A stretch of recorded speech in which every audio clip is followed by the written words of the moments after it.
I'm Sue Stockdale and welcome to the Access to Inspiration podcast. We are on a social mission to encourage you to reflect on the world differently and be inspired by people who may be unlike you. And I'm excited today that we have another of our guest-hosted episodes, where I get to take a back seat and introduce one of the people we have already featured on the podcast to be the host. Today it's Josh Wasserman, who was our guest on episode 44, when he was talking about the role of observation in design. And today he's interviewing somebody that inspires him. Welcome back to the podcast, Josh. Thank you, Sue. Thank you for having me. It's a pleasure to be back, and I'm really excited to be able to interview someone who's part of an organisation that has actually inspired me for years. This is Andrew Freear from the Rural Studio, and I will leave it up to him to explain a bit more about what the Rural Studio is and does. But first of all, I don't think Andrew actually knows this. I discovered the studio actually over 10 years ago when I was traveling across the US, and it was from a tip-off from a local artist who I think you'll know, called Butch Anthony. And after a wonderful stay with Butch, he suggested that I go and visit the Rural Studio. So off I went, and I arrived at the point where he said I would find it, and I wasn't quite sure what I was looking for. And I looked around and I asked around, and I didn't get a lot of help, but I persevered, and my curiosity and my nosiness finally got me to some structures. So it wasn't a formal introduction by any means.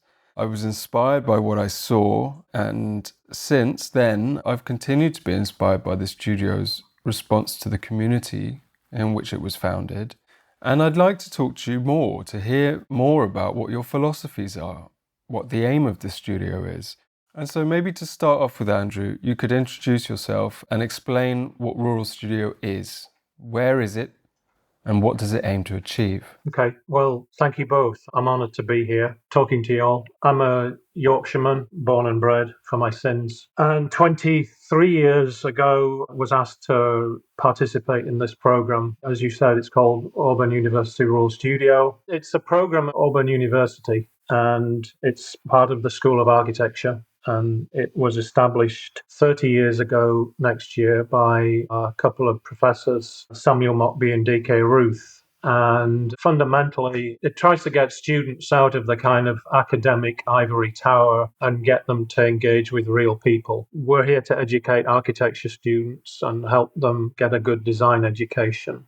And the things that we've managed to do in Hale County are kind of, I hope, quite lovely byproducts of that work. So unlike a normal architectural education here, basically 30 years ago, these two professors decided that they'd take a group of students to a kind of underserviced part of West Alabama and see if it could help with quote unquote real projects. And it started out very much under the kind of welfare radar, helping folks who weren't being helped by the social services and providing housing. There's a number of design build programs around the world, but in this case, architecture students get to not only design their projects, but they get to build their projects. And so you essentially were using the students' designs and their energy to support this local community. I was in London and Chicago before this. And so to go from sort of very urban to very rural, I hate the suburbs. So Auburn University itself is actually 3 hours east of here and very, very suburban. And so to come out here, it's rural. We're on the western edge of the civil rights triangle, as I call it. We're about 45 minutes west of Selma. So Selma, Montgomery, Birmingham. And 15 minutes to the east is Marion, Alabama, where Coretta Scott King was born. So this place was very much one of the foundation roots of the civil rights movement out here. It's still there, and we sort of live with that every day. But the rural roots of the movement were very much in a place like this. And I think this particular program, because it's been here for 30 years, we've become really embedded. I hope we've become trusted as a neighbour. It's one of those things where there are programs like this, but they tend to sort of helicopter in. So they might go somewhere else in the world and build a clinic or build some housing, but then they leave. And the difference here is that we essentially have gone into the backyard of the university. We live here. I live here, my staff live here, the teachers live here, the students live here, and we've stayed in one place. And I think we've got to know local municipalities, the local politicians, and I think they've simply seen us as a resource. We started out doing houses, and 10 years in, they started to realize that we could do other things. So we started out with parks, small chapels, churches, and I've worked with all sorts of organisations from the county hospital to Boys and Girls Clubs, built town halls, fire stations, variety of different things, and really just been kind of opportunistic and never at any point said, no, we can't do that, and always tried to figure out a way to do it. I think we wouldn't be doing the work out here if somebody else was doing it. So yeah, I think from an educational point of view, it ups the ante for an architecture student. Instead of having a conversation with a professor across the desk and he suggests you change it to be quote unquote more rigorous, the rigor here is that I'm going to end up building it. I am going to end up building it, and I want to make sure it doesn't leak and that it's beautiful, right? So that's really the aspiration. And we're an undergraduate program, so we have typically about 12 fifth-year architecture students, and they're basically here to do a project. So they can be here anything from 9 months to 2 or 3 years. You can't really build a town hall or a fire station in 9 months. And so we spend about 9 months getting to a point where we can start building. So we rely on those folks volunteering at the end of their time to do the project that is at hand, and we voluntarily support them to do that. So it's a kind of a social agreement between us and the students and the community. So you engage with the community through a project, like Newburn Library, for example, started. The 5 ladies came to me and were bulldogging this idea of a library because there's little kind of after school programs around here and no broadband internet. And they said, we want to get broadband into the centre of town. We want to offer after school programs for the kids. And so that was 3 years in the fermentation process. And then 2013, we were able to hand it to a student team who gave the design and the building some legs. So we converted the old Bank of Newburn into a beautiful little library that I think people are blown away by. So yeah, the rigor is that we're going to live in this. Somebody's going to use this. So it ups the ante in terms of the game that is played. It's not game anymore, it's real. And the other challenge is that typically the fifth years are working in teams of 4. So what you see on the website is projects that are built by teams of 4, and they really grow up because they run meetings with clients, they run meetings with consultants, they're running the project, they're running the budget, they're raising money. Newburn Firehouse, they help the community raise $100,000 in materials donations for the project. So they become very entrepreneurial, but it's a nice way to engage with the community when you've got a joint project to go for. But all the projects come from within the community. It's not us saying you need a library. It's the folks in the community coming to us and saying, how can we work together to make this library happen? So currently we have a library board that has 4 teachers on it, high school teachers. And so they're the ones that are really tuned into what's the best way for us to help. So we give legs to ideas basically locally. I thought that was fascinating and brilliant, actually. So my work as a designer and a design researcher, my experiences of design research is that it's really immersion and immersing yourself in the setting and in the culture and in the society of the people that I'm designing with is by far the most impactful technique. However, the difference is with you is that you're doing it day in and day out.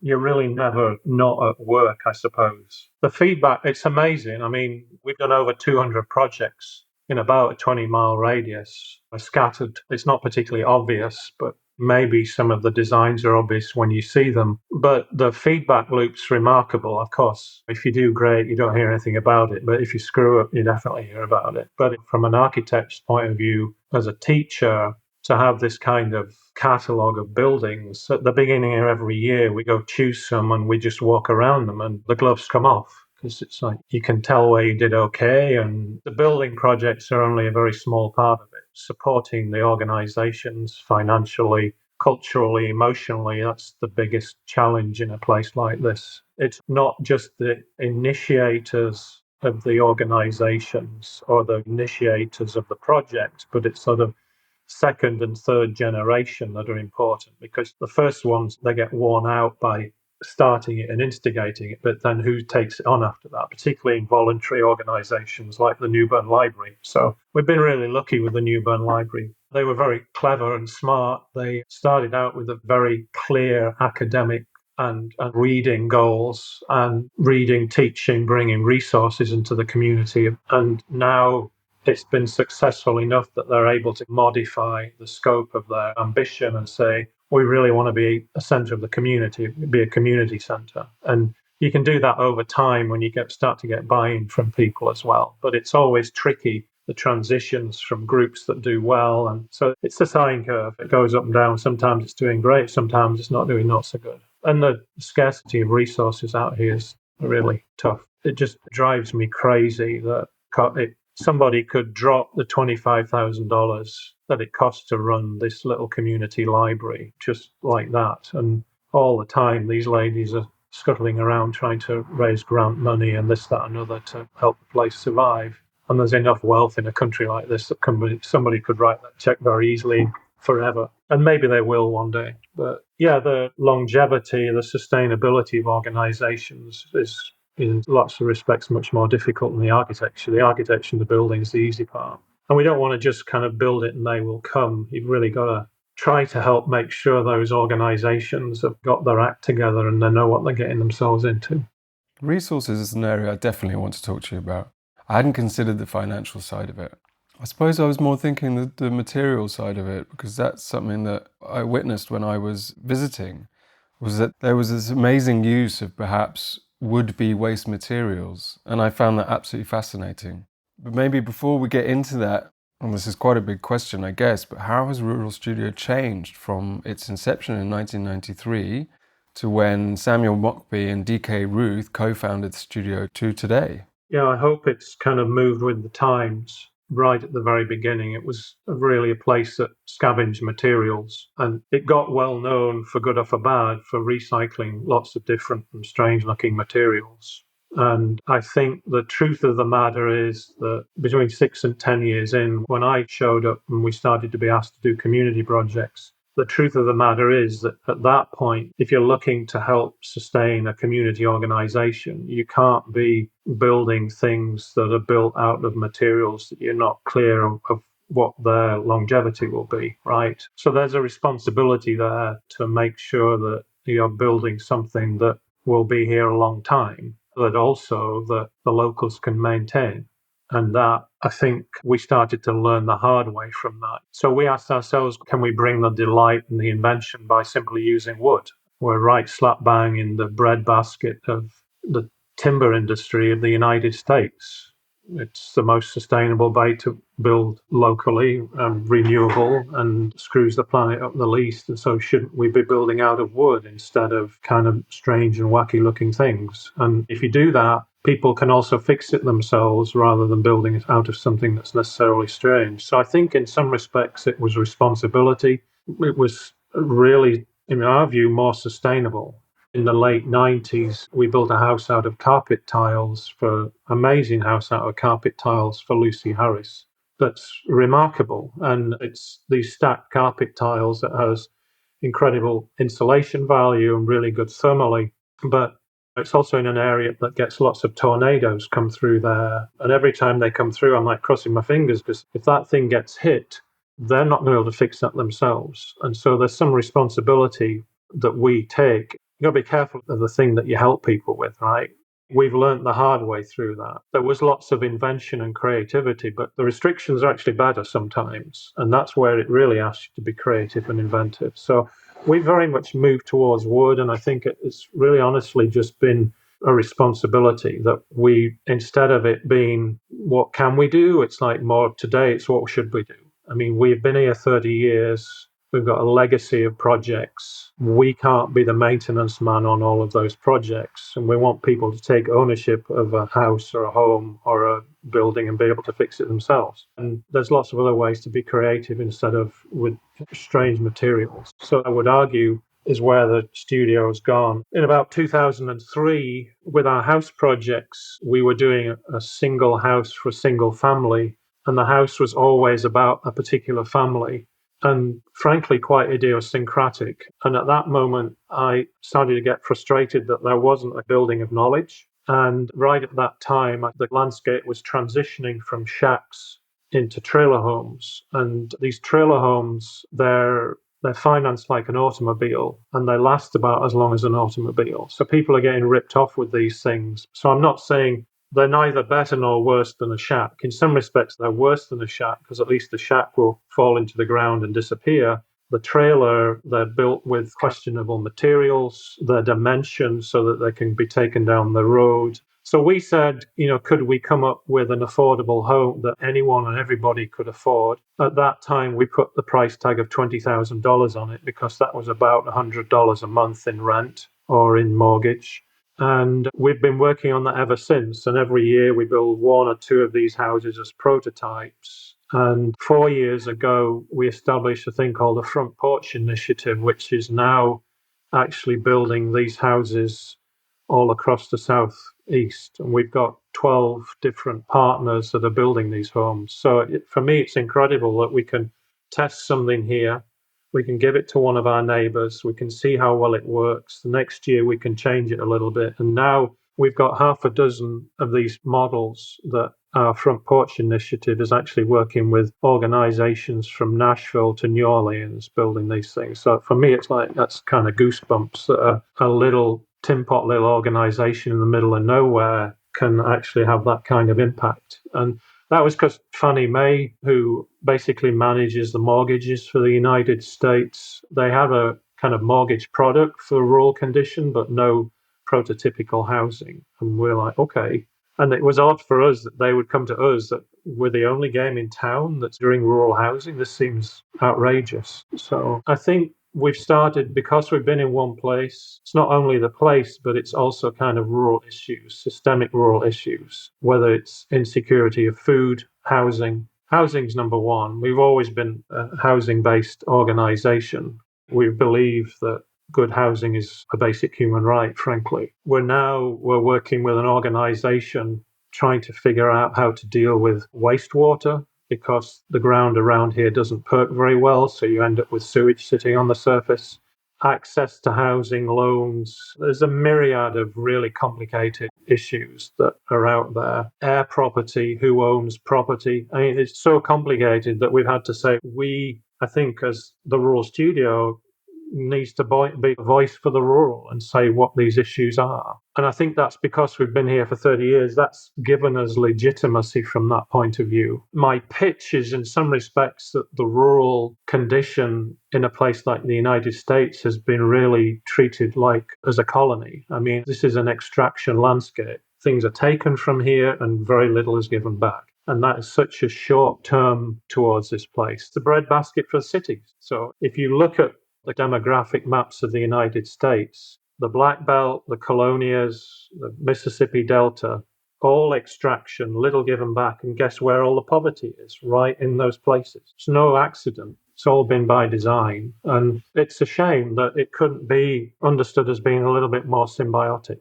I mean, there's 70 million people living in the rural condition that's remained at 70 million for the last 120 years. So rural isn't dying. It's just city has gone up through the roof. The urban condition has gone through the roof, but they're still taking from these places. So, and I think it's short-sighted. I mean, there's many issues with the world. I don't know that this is the biggest issue, but maybe it leads to the political situation that we've got, that there's a lot of people feel that they're disenfranchised. So, I mean, locally, I can tell you that they don't really think it makes much difference whether the Republicans or the Democrats are in charge in Washington, because Washington feels so far away. And that's tough in a country that is this big. But generally, folks here would like decent internet and good healthcare and decent housing, all the things that you want in cities. It's not that much of a mystery. My internet, my house, I have this dashboard the internet provider gives me, and it proudly states that my internet service is 1,140% slower than the national average. Whoop-de-doo. Isn't that great? I think the pandemic proved that if you have good connectivity, you can live in these places, and people actually were interested in living in these places, and there's great creativity and vitality. And I think the other thing that I always wonder is, like, why Josh from your point of view, I was having a conversation with somebody the other day and sort of wondering why there's sort of a lack of imagination for the rural condition. And particularly from a design point of view, it's like, why is design considered like an urban thing? It can't be for rural. Why is that? Is that just a kind of subconscious thing? We like to think that we bring young folks into a place like this and they bring energy and it breaks down some boundaries, class boundaries, race boundaries, misconceptions about this place. And that, I think, is a good thing. The world is full of these bubbles at the moment. So the news is what I want and what I want to be fed, and it's all from the people that I agree with. And here, I agree with most of my neighbours, but we have to get on, we have to communicate. And that, I think that's a good thing. It feels like I'm not in a bubble, although the Royal Studio is kind of a liberal bubble, of course. We all want to save the world and do good and all of that. But it is interesting for me to come to be from here and how sort of little is known about the rural condition. 3 or 4 years ago, I was invited to go to Harvard to do a fellowship. And it seemed like I was invited as the kind of the rural guy. It was like, what's that? This is great. And I've got too many questions to cover in the time that we've got. But everyone's ideas that I'm trying to get my head around. And one of them is, I'm sitting here thinking, do architectural studios work like that here? Do they work like that in London? And I don't know the answers to that. And I don't think I probably quite have the right question, but it's around growth and where you were situated, and you've still got a low population, and that belt across the states has essentially been maintained, as you said, the same population for a very long period of time. And as a designer, to answer a little bit about your question before, a lot of my work comes from cities, especially hyper-growth cities and fast developing countries around the world, because I think this is where money grows. There's more people, money, taxation. And if Rural Studio's goal is not to enable first growth, then what happens if suddenly your community does start growing rapidly? Can you still support it? And how does that change? And if not, then what are these core values that you feel you can bring to a community, whether it grows or not? Well, I think we would probably fundamentally say that people and place really matter. That's what matters most in the world, I think. One of the things that's happened with the kind of the industrialization of agriculture and the industrialization of food production is our little towns are now scattered and dotted with fast food restaurants. So they've lost a lot of their identity, because a lot of identity is brought through food and the way that it's served and presented. When we go to Italy, we like going to Italy because we go to a different town and the food's different in the town. And it's because it's grown around the town, and that's incredibly culturally rich. And I think there was much more of that here 100 years ago or 50 years ago, and that's been lost. I don't know that anybody can do anything about that, but I think recognizing it is important. I don't think our work would end if people started to come and live here. I do hope that as an organization, we can open the eyes of people to the kind of the richness of a place like this and to respect it. We have ambitious students who want to save the world, and you can't come to a place like this and tell people how to live their lives. Can't be patronizing. So I think our attitude here is a kind of slow burn, small victories. So we're supporting the local institutions and respecting the character and the people of the place. When I go to a lot of community meetings around here, there's always talk about bringing industry in. I think these places could simply build on the quality of life that they have without necessarily having to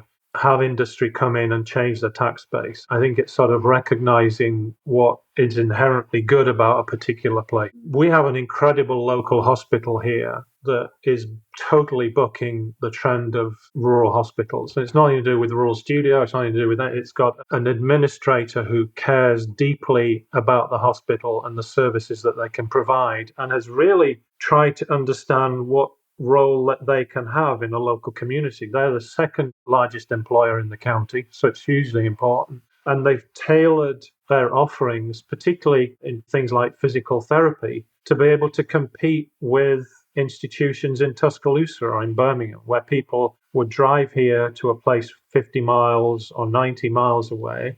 And you can say, look, Their mantra is neighbours helping neighbours. You can come here, you know the person that's going to help you. Let's offer you comfort and help through that. Their messaging is dead. They're more than surviving. I think they're thriving. So your question's a tough one. I think we're trying to support the essence of the place. The implications of growth is good. Is kind of growth can be bad. Our capitalist society means that we're always trying to push the prices down. If I get a lot of people moving in here, guess what's going to happen? Land prices will go up, house prices will go up, and then we lose the people that we're trying to work with. And so it changes the community drastically. And it's an odd thing, and I think I can say this. It's like our school system has a terrible reputation. And I think that's stopping a lot of folks coming and living here just because it has a bad reputation. I don't agree with the reputation whatsoever, because my daughter was in there and I thought it was fantastic. But it has meant, I think, that we haven't had people coming in and changing the demographic drastically. And actually, I think that's a good thing, because I lived in Chicago in the mid-90s, and I lived in neighborhoods where it was like a swarm of locusts came through. The locals were moved out.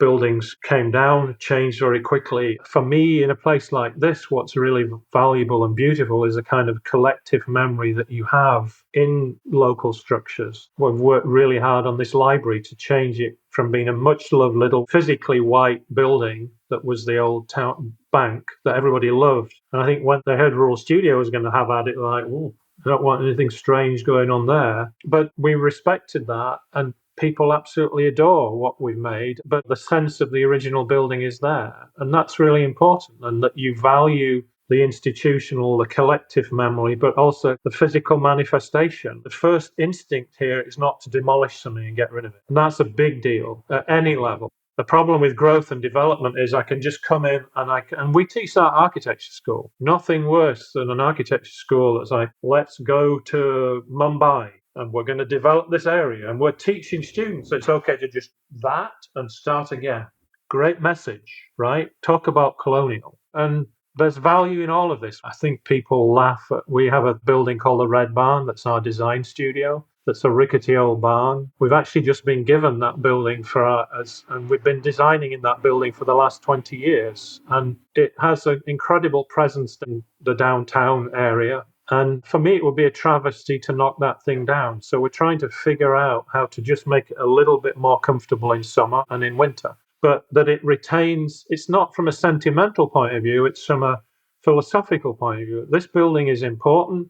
The resources that we're putting into this building is important. Why is our gut instinct to just level it and start again? Nah, come on. You can be more inventive than that and creative than that and sustainable, honestly. Our throwaway society is just, oh dear. It's interesting. I see students coming through our program who haven't learnt from their parents how to fix things. So it's becoming more and more difficult to have a hands-on experience because folks don't even know how to change a light bulb, let alone how to swing a hammer. And that is society happy that we're going that way? I don't know. I mean, I don't know about that. I want my kid to be curious and knock that wall down or cut a hole in that wall or fix that plug or fix that light bulb, But the way our societies, and I sound like an old fart, but is that what we want? And I find that a bit frightening, honestly. But it's not the student's fault. It's just culturally, it's like my colleague says, there's no pickup trucks here anymore. Like, well, yeah, right. Students used to come out in pickup trucks. The architects that are visiting this place this semester are not tooting our own horn, but we've got the greatest architects in the US visiting us all the time who are so passionate about their work. They love this place and they like the way that the students are empowered. And the students understand how difficult it is to do something well because it's their problem. They're not just handing it to a contractor or a developer to do it. They have to deal with the implications of the design choices. And that also helps them down the road engage with a contractor and a maker because they've started to do that. The architect today we end up just being napkin sketches. We draw a napkin sketch and we give it to somebody else. And I think that's, again, it's a bit sad. I think we should care about the craft of things. We should care about the way things are put together. And from concept to completion, it's a richer world if it's that way. Those cultures, the Danes and the Swedes, where there's this kind of design is inculcated in society, I think it's really kind of wonderful. I'm always jealous of those places. But I always say everything's designed. I mean, I actually decided I was going to look like this morning, shocking as it might seem. But design is everything. So following on from that, one thing that really strikes me about what you're doing with Rural Studio is the power it has and your ability to listen. And that's also part of my work as well, to listen and observe. And I think for the benefit of other people listening to this podcast, I suppose any other organisation that works with a community, how can you teach people to be better listeners? Maybe ego is part of that there's this kind of feeling that you have to do something and you have to be evidence of you doing something. My predecessor, Mockbee, hired me. I told him, I said, I don't really know anything about the South. And I don't know anything about this culture. So all I'm here to do is listen and learn. And a little bit of the problem of our program is that it's called a design build program. And so there's sometimes I always get concerned that the students feel that they've got a God-given right to build something. And building something is not always the answer. And so we've got to be really careful. It's like build it and they will come. And I think sometimes the toughest decisions we've made have been not to do that. I mean, I'm lucky. Ours is a state institution.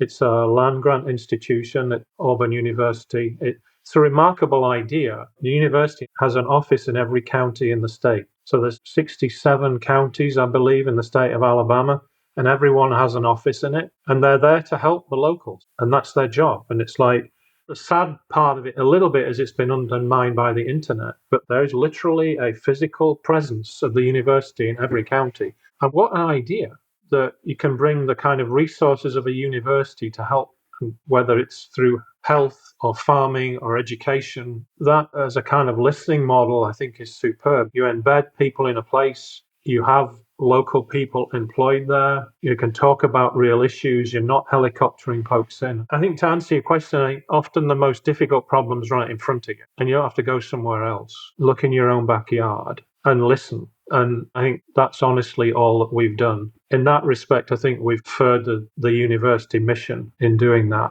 and kind of up the ante by building things. It's always really difficult. I mean, I look at many programs that go overseas and do things, and I have no idea how you decide to help somebody. It's like, are you really helping? Are you really helping? Someone saw you get off the plane, they came up to you and they said, yeah, I want help. It's like, well, I don't know whether I'm doing more harm than I'm doing good. And we've certainly gone through that process here, and we learned from it. We didn't leave it. And again, I think very often the most difficult problems are right there in front of you in your own backyard. You don't need to go somewhere else. The other thing I try to encourage our students, it's funny when you see photographs of architecture in the world, there's so few of the photographs of architecture with people in them.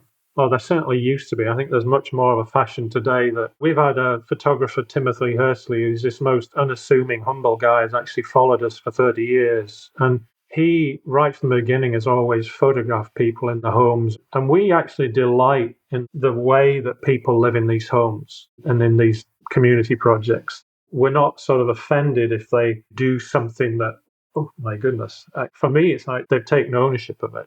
I hope we're not sort of snobby about our architecture.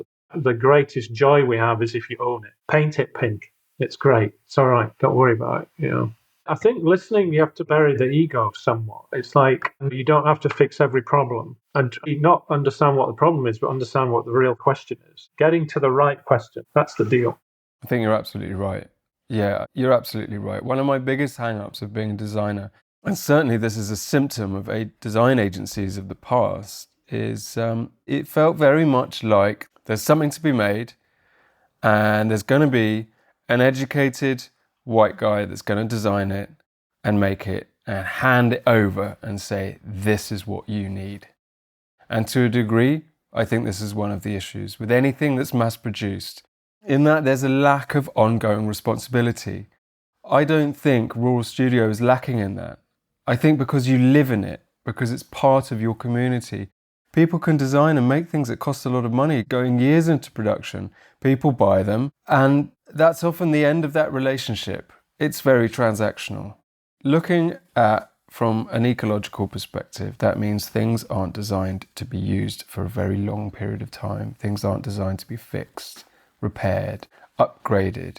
And this is very late in the game, but I believe that there is a shift that we're going to see and really, really catch on, certainly from this moment. And it appears to me that you're very progressive in that sense. Yeah, I think the United States is very big, and so it would be difficult to replicate a program, certainly a program of this reach in England or in Italy, just because it's so much denser and the kind of administrative oversight for good reasons is so much more pointed. Here, the dirty secret of a place like this is there's no money in the local administrations to supervise what building standards that you build to, right? And I think certainly in our early days, I would say the Royal Studio took advantage of that. When we started doing public buildings, and really now in everything that we do, we build to the International Building Code, and we're building better than anybody else out here just because we have professional oversight. All of our consultants that are helping us do these projects, they set the bar, and we're like, yeah, we're a state institution. We've got to do that. This has to be applicable. But the flip side of it is it does allow us to deal with some of those issues more as a social contract. So if there's a particular circumstance where we don't need to build a handrail and the mayor and the local administration are on board with that, let's put the resources not into the handrail, but into the ground surface or something. Like that kind of common sense opportunity. That's not about, oh my goodness, if we don't do it, we're going to get sued. It's more, what's the best way to use the resources? That, yes, can be about beauty, but also can be just simply about appropriateness. I was in Norway for a little while, and in Trondheim, they actually had a section of the city where they deliberately were questioning the building regulations and saying, well, let's take a little piece of our city and make it so that these can be questioned, because they can sometimes be a total waste of resources, and not that they're not well-meaning, but that, again, can we do this case by case and actually ask the question? So I think we've been able to do that at Royal Studio, certainly more recently. I'm wondering, Andrew, if there was one bit of advice you would give to our listeners who may not be in architecture or design, but there are some important principles for life that I think you're sharing with us here, what would be your one bit of wisdom you'd want them to leave with? One bit of wisdom.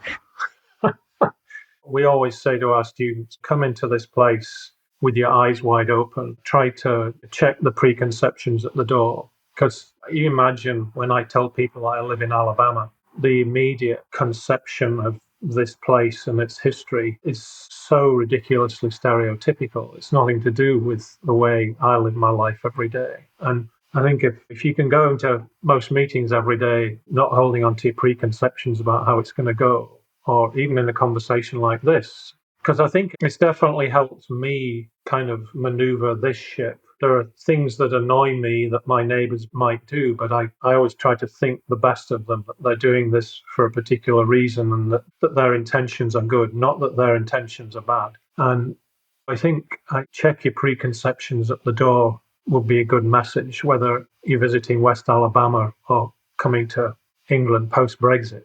I think it definitely calls on me to say thank you to Josh for the wonderful interview questions, Josh, and for such a stimulating conversation, Andrew. If people want to find out more about Rural Studio on the internet, how might they go about doing that? Just ruralstudio.org, Rural Studio, all one word.